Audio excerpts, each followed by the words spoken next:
What's up guys, welcome to episode number 33 of the Formula 1 2019 Noob Career Mode. This time it's going to be from the German Grand Prix at the Hockenheim Ring. Should be pretty exciting. We are so-so here. We get pace, but we generally don't have much opportunity to pass. So you see our drag update failed, so our minor upgrade failed, whereas our major upgrade there has gone through onto the car. And you can see there from that little zoomed in development comparison that we are still third place on the list, and it's kind of sucky at this point. So those are the only upgrades to go to the car. We'll have a look at the progress history here, and Alfa Romeo are just running away with the development race. Holy crap. They are going to be very hard to even try to attempt to catch. I'm almost hoping that there's going to be an R&D reset at the end of the season. Welcome back to qualifying, where we're waiting for the lights to turn green in the pit lane to signify the start of the session here at the Hockenheim Ring for this weekend's German Grand Prix. In recent seasons, much talk has been made about tyre wear. Some say it gets in the way of the racing, others say it's always been part of the sport.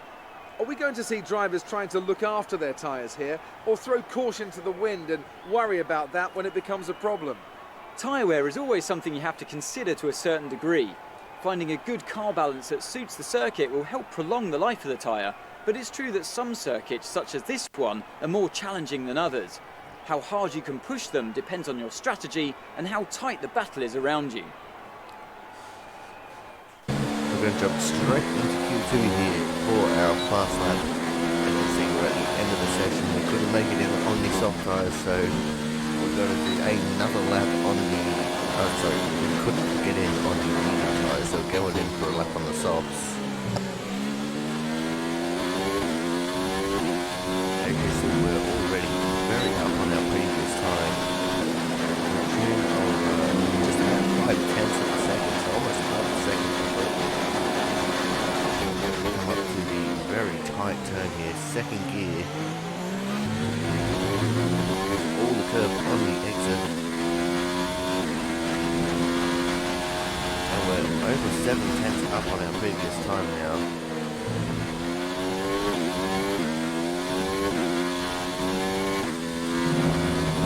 So we are absolutely flying compared to our medium tyre lap. Over a second up on it now.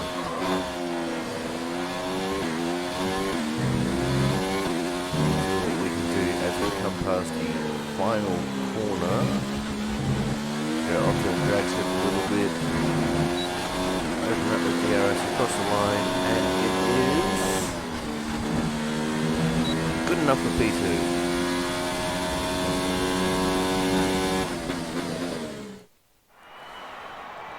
Have a quick little look through the results here from Q2. Lucas Weber on top, myself in second. We can scroll down and we see Valtteri Bottas in 7th there, and Charles Leclerc, who is now a former rival, down there in 8th. Devin Butler making it into Q2 but not advancing past it, down in 13th. Now on to Q3 now, so let's see what we can do with our first lap. See if we can maybe try and snag ourselves a pole.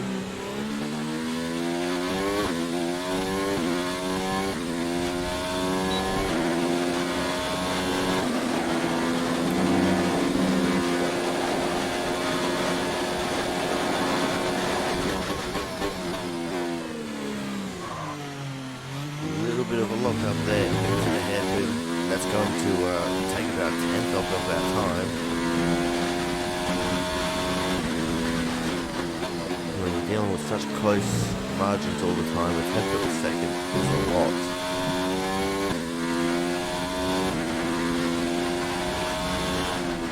As we come through the finish line for the drag strip into the stadium section.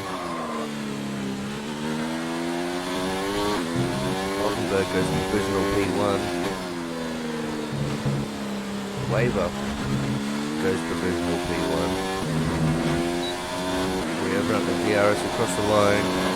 It was only good enough for P2 there. I had a look at the engine wear and we decided that we were going to go and get ourselves a couple of grid penalties here, get all fresh components, start at the back, and hope for the best. It kind of sucks because we're all ready for tomorrow's race, but before we begin, let's have a quick look at those who will be fronting the grid. Weber, Gasly and Kimi Raikkonen. With qualifying wrapped up, we now have our grid lineup for the big race tomorrow. Be sure to join us then. Charles Leclerc in 9.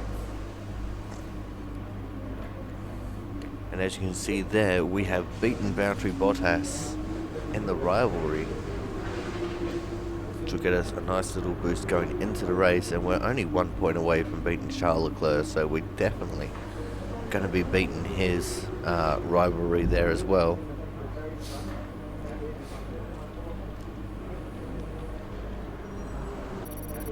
Now we move on to the resource point update as well. And we've got ourselves 1111 to play around with here before the race starts. Chin up, it's not the end of the world. There's nowhere at all I'd rather be today than here at Hockenheim for the German Grand Prix. We have an incredibly competitive field this year, which means we should be in for a treat. And judging by the sea of people filling the grandstands, there's a fair-sized chunk of Germany that agrees with me.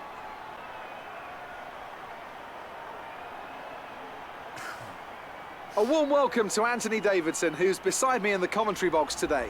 Let's discuss Red Bull. They've had just one retirement in the last 5 races. What do you think that says about the reliability of their car? It's a good statistic for sure, as it demonstrates not only mechanical reliability, but consistency from both drivers as well. These are 2 of the first boxes you have to tick for any successful season. It's time to see how our drivers are stacking up after yesterday's exciting qualifying session. Lucas Weber lines up on pole position with Pierre Gasly alongside. Moving on to the rest of the grid, we have Raikkonen, Verstappen, Sebastian Vettel and Bottas, Hülkenberg, Leclerc, Hamilton and Sergio Perez, Ricciardo, Butler, Carlos Sainz and Stroll, Giovinazzi, Albon, Kevin Magnussen and Lando Norris. Russell, they'll be starting further back after an earlier grid penalty. And a Mercedes rounds off the grid. Now it's almost time to lights out, so let's go down to the track.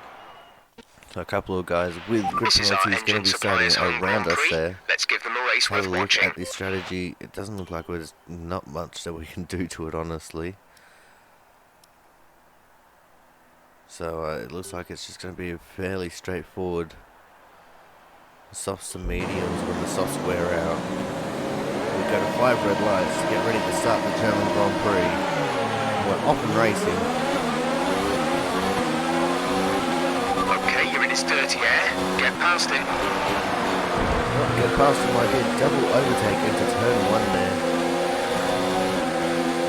Past Lando and George. Go for another big send into this tight section heading onto the back straight. That move was illegal. Return the position. Taking too much curve on the inside. Now we're battling it out with Alexander Albon. Still got Magnussen and Giovinazzi just in front of us. Magnussen is squeezing us off the track. But then we get the dive on them and about 3 other cars that were in front of them. We do get re-overtaken by Miles Stroll there, but that's okay. Virtual safety car, virtual safety car. Reduce speed immediately and keep a positive delta. We're going to go check the replay here to see what happened. And it looks like the McLaren just got squeezed out when we were up on the inside of Albon there.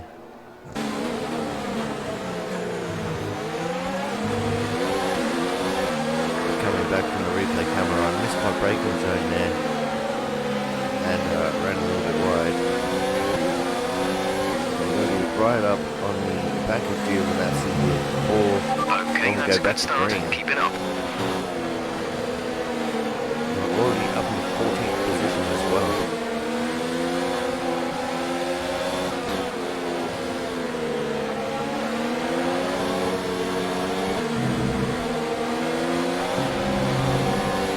Across the line to finish our first lap.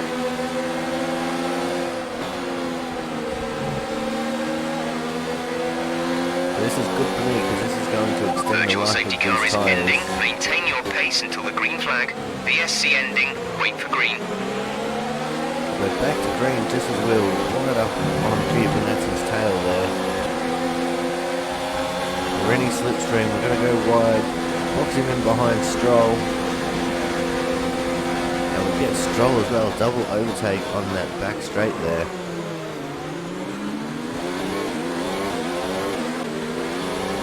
Now we skip on to the end of lap 2. Green flag. Green flag, so that means that there's caution flags somewhere behind us. We'll check the replay camera out to see what's going on there. Just as we got the fast lap of the race as well. And I think that might be Devon Butler there. And he's smoking from the engine. So that is a exploded engine for Devon Butler. He has not been having a good time at all. And we give Ricciardo a little bit of a tap just as we go into the tight hairpin here, middle of lap 4. Get around it quite nicely and move on to lap 5 now, and it is time for our pit stop.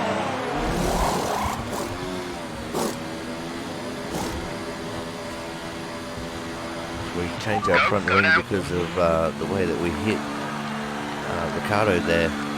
It was becoming fairly undrivable for me. Pit strategy complete. Out of the pits into See clear these tyres track. through to the end now. The car behind has boxed for the mediums. Car behind on the medium tyre. Behind Ricciardo and Magnussen again. Get a nice little overtake on Ricciardo there into turn 1. Giovanazzi's coming out of the pits. We're going to get him on the We're not going outside. to be able to run in this And engine we're going mode to take much longer. We're about a Magnussen on the lap run over into, target. Drop I think down that's to mix turn too soon. 2, 3, one of the two. Yeah, clear on the straight there. Go for a big set on Charles Leclerc here, lap 11. He almost Line come out back front wing. at us. It'll need replacing if it takes too We're much still damage. holding on strong on his outside. There he is, just up on our inside. We squeeze him down This to is the your apex final lap. and get Final lap of the position. race. Now we move on to the last lap of the race. We've got Perez just up ahead of us. We've been trying to spend the last couple of laps to catch up to him. To no avail though. He's just too quick at the moment for us. We've still got Charles Leclerc right there behind us that we've got to worry about as well.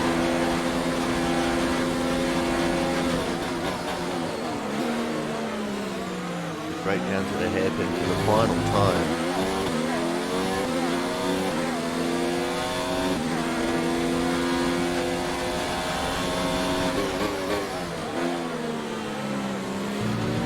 It looks like we are very slightly catching up to Lance Stroll, but we're just not going to be able to get it as Lucas Weber on the final lap of the race goes quickest. Which sucks for us because we were the ones holding on to the fastest lap.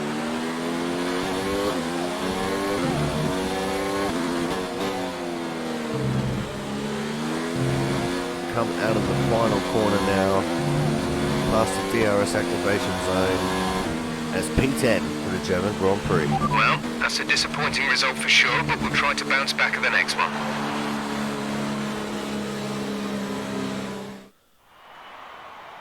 A great win then for the Alfa Romeo team today.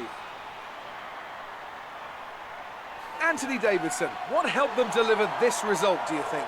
Well, they certainly stood out as a driver with tons of confidence on the track. I think their ability to keep their cool, even during some of the more hectic parts of the race, meant they were able to capitalise on the mistakes of other drivers, giving them the opportunity to make their way to the top spot with ease. Looks like they're on their way out to the podium now, and what a result this is! And a popular one with the crowd as well. Great stuff to see the Alfa Romeo team on top here today.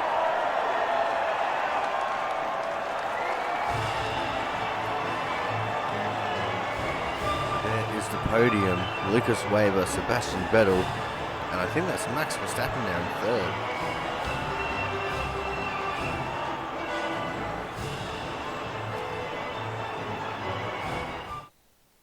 So then, it's time to see how this result affects the Time to Drivers' have a look at Championship. the It wasn't the best results here. weekend So for our Lucas Weber championship indeed leader, first. and their advantage at the top has been reduced. Scroll down a Now, little bit, let's we can discuss, see Ant, who would you Valtteri say is Bottas, a teammate, contender finishing for in driver of P8 the there. day? Well, I'm going to have to give it to the myself Mercedes in driver. 10th, There was a lot Charles going on Leclerc all down the finishing field, in but they were 11th. the only one who I really felt Former maximised teammate their George potential. Russell It's time to is check in out the constructors' 17th, standings. It was a and Devon tough race Butler, for our the only championship DNF leaders who of this lose race, all ground the way at the down top of the P20. table. It's been Have an a look at the absolutely standings, wild and, weekend of we Formula are 1 still on action. top, but I Lucas can't has wait to see definitely what's next. clawed a lot of points back on us there. So hopefully we can improve on that for the next race.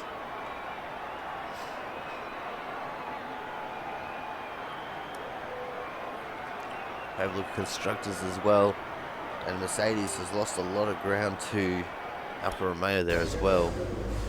So we now go and check out the rivalry update, and we've won both rivalries, which is great for us because it means that we're going to get 500 bonus resource points here for winning the rivalries. Check out the R&D tree now to see what we can do. We're going to put on this minor upgrade that failed on us last time, and then we're also going to look at putting on one of these major chassis upgrades. It's only going to cost us just over 1,000 resource points, which means we'll still have a little bit left over in the kitty for the next round. And I think we're going to get the heat dispersing rims for the wheel, which will help us with cooling down our tyres a little bit when they get too warm. Just having a look at the rest of the tree here to see what's available. So I think we're going to have to start making this march onto that major engine upgrade there to see what gets unlocked further down that tree. Because the engine right now is probably the one thing that's lacking the most between us and Alfa Romeo. Anyway guys, that's going to end off this episode. Don't forget to like, comment and subscribe. Until the next episode, I'll see you guys next time.